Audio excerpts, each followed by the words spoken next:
Au nom du Père et du Fils et du Saint-Esprit, ainsi soit-il. Certains se posent des questions pour savoir qui je suis, si je suis vraiment frère. Je voudrais répondre simplement, dire en quelques mots qui je suis, non pas pour les rassurer, mais pour savoir qui je suis. Donc, je suis le frère Alain. J'ai été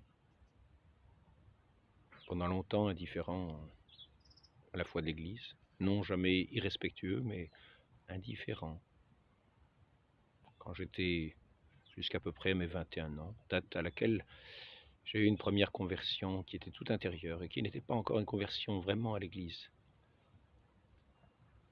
Puis après ça, par une découverte que j'ai faite, que je ne vous dirai pas, il s'est trouvé que j'ai compris que notre Seigneur était présent dans le Saint-Sacrement de l'hostie. À ce moment-là, évidemment, j'ai compris que c'était par notre Sainte Mère l'Église que nous avions la Sainte Hostie, le corps de notre Seigneur Jésus-Christ présent sous les espèces du pain. Alors j'ai commencé à les adorer dans toutes les églises.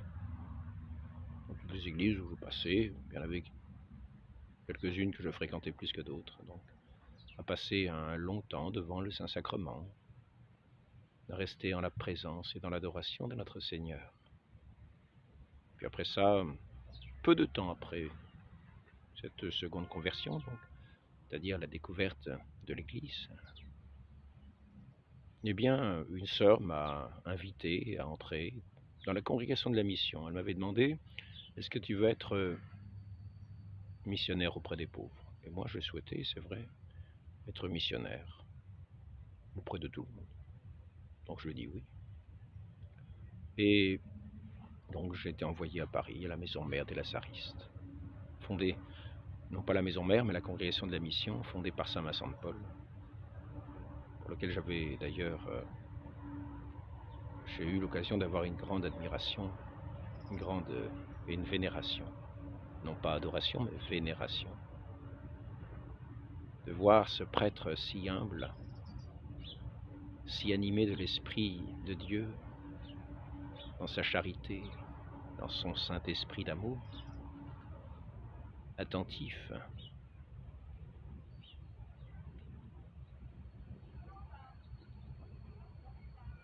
à toutes les pauvres créatures retenues dans les liens de la mort et de la misère, surtout dans les campagnes. Donc il a fondé une congrégation avec l'aide de seigneurs de l'époque, car les seigneurs de l'époque faisaient un grand bien, ils étaient chrétiens eux aussi. Donc ils ont financé la mission, Madame de Gondi en particulier, avec son mari. Et sur ces terres, elle avait demandé des missions pour venir en aide aux pauvres gens qui étaient sur ces terres.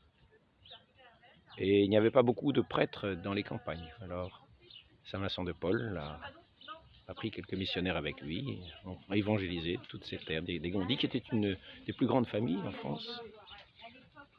Puis après ça, la congrégation de la mission a été fondée, et elle a toujours eu comme objectif l'évangélisation des pauvres. Suivant la parole de notre Seigneur, il m'a envoyé évangéliser les pauvres. Donc c'était pour moi un honneur d'être dans la congrégation fondée par saint Vincent de Paul. Par contre, malheureusement, nous étions à une époque où les missions n'existaient plus telles que saint Vincent de Paul les voulait. Il y avait bien encore une maison parmi toutes les autres maisons en France qui faisaient des missions, ce qu'ils appelaient des missions, mais j'ai eu l'occasion de participer quelques fois, puis je me suis trouvé ensuite, après le noviciat, je me suis trouvé à être frère dans des maisons à Rennes, à Paris.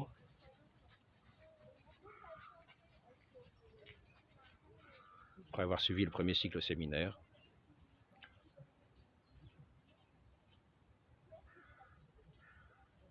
Je ne m'étais à l'époque rendu compte, je ne m'étais pas vraiment rendu compte de la crise, à l'époque de la crise de l'apostasie générale qu'il y avait.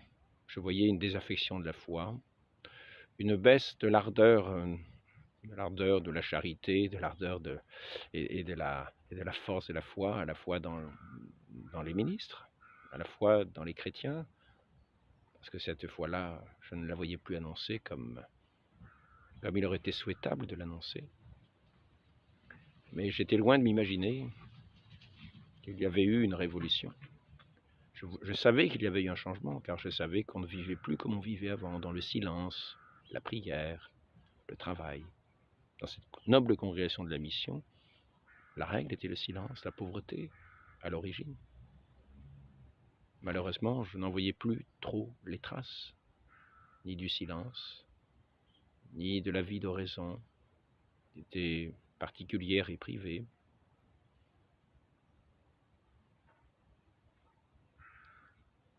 Ce qui était promu, c'était plutôt une fraternité, une bonne entente. Et celle-là, la bonne entente a toujours ses blessures. Donc voilà, je suis resté plusieurs années dans la congrégation de la mission, 10-11 ans.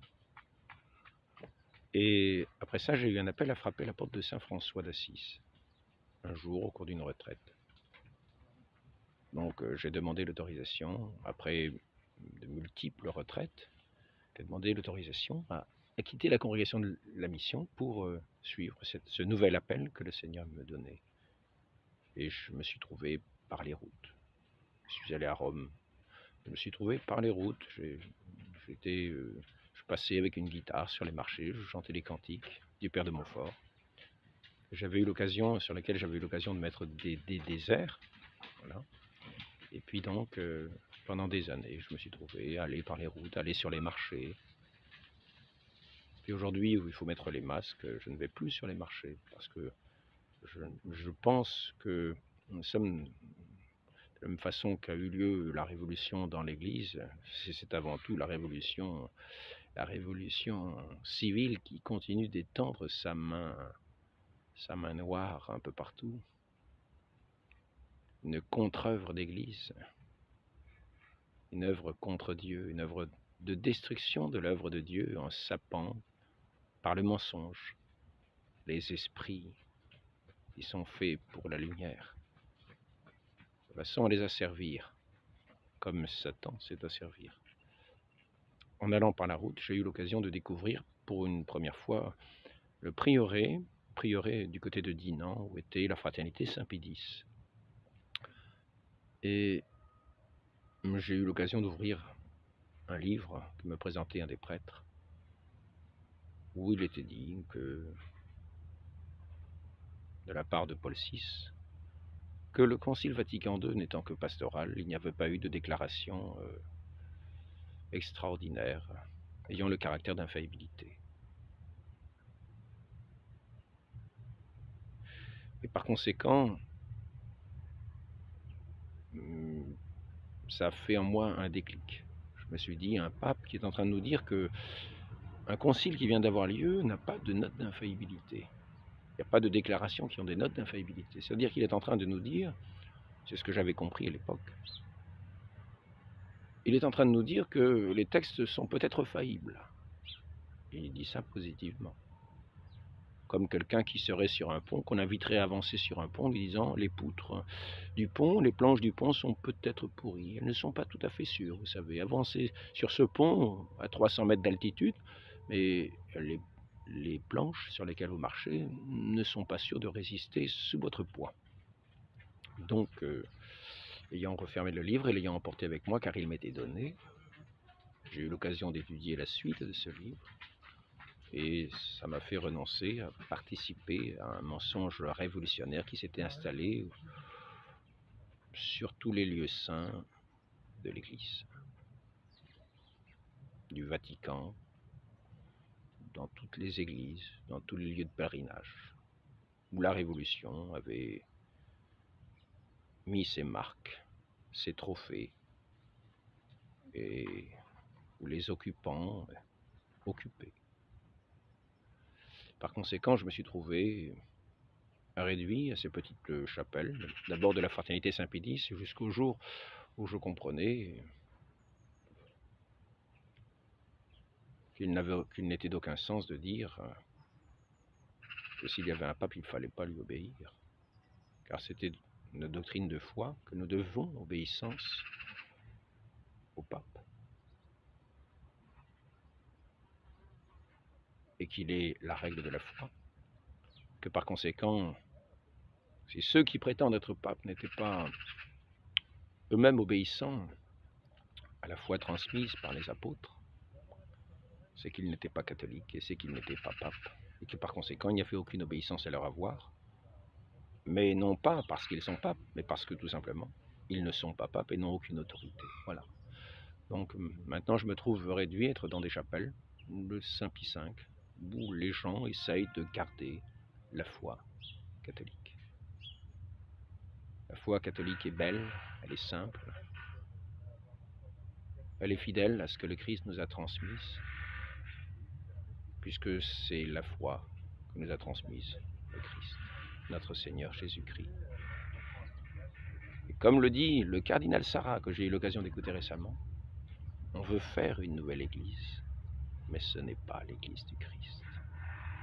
Par conséquent, je préfère rester dans un petit nombre, des petites chapelles, dans le mépris général du monde, mais dans la fidélité à Dieu, car il fait son œuvre ainsi qu'il la veut.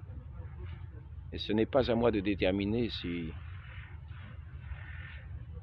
il serait mieux de faire autrement. Non, moi la seule chose que j'ai à faire, c'est de m'efforcer d'être fidèle à notre Seigneur, à ses enseignements et à son Église.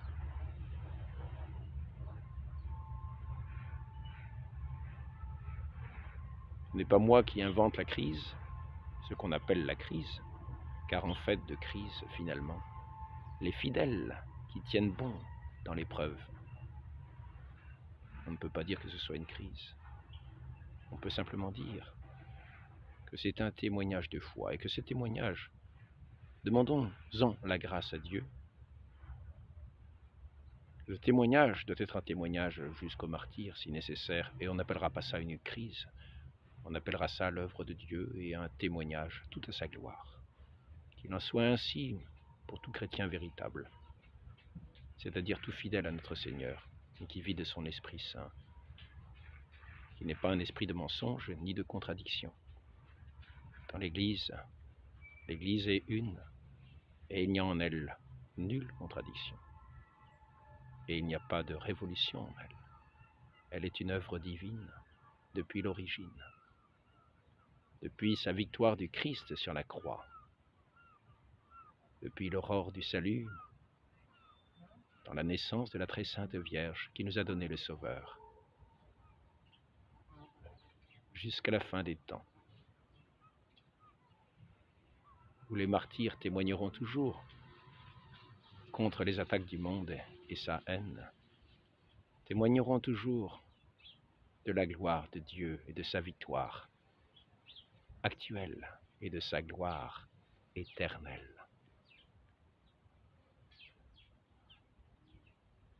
Manifestée dans sa plénitude, dans la fin des temps, que nous attendons dans une grande espérance, une grande joie. Ainsi soit-il. Au nom du Père et du Fils et du Saint-Esprit, ainsi soit-il.